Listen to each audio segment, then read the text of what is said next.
আপনার সারা জীবন আক্ষেপ থেকে যাবে যদি একটা কাজ আপনি না করেন। আপনার নিজের ইনকামের টাকায় যদি আপনার বাবা মায়ের জন্য কিছু না করেন, যদি কিছু করতে না পারেন, এটা আপনার সারা জীবন যত টাকা যত সম্পদ অর্জন করেন, এটা আপনার জীবনের আক্ষেপ থেকে যাবে। আর এই আক্ষেপটা আপনি কোনো দিনও পূরণ করতে পারবেন না। আপনি পৃথিবীর যত কিছু বা যত মানুষের পিছনে যত ব্যয় করেন না কেন, এই আক্ষেপটা আপনার সারা জীবন থেকে যাবে যদি আপনি বাবা মায়ের জন্য একটু কিছু না করতে পারেন। এটা হচ্ছে আপনার নিজের ইনকামের টাকায় করবেন, দেখবেন আপনার এই বুকটা শান্তি পাবে, এই হৃদয়ে আপনি একটু শান্তি পাবেন।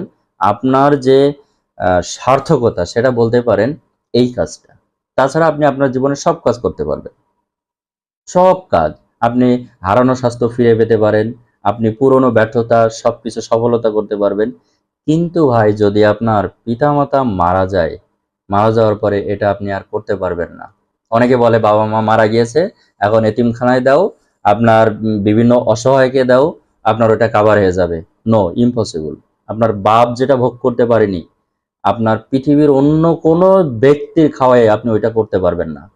হ্যাঁ, আপনার কিছু দান টান করলে কিছু সওয়াব হতে পারে, বাট ওইটা রিকভার করা যাবে না।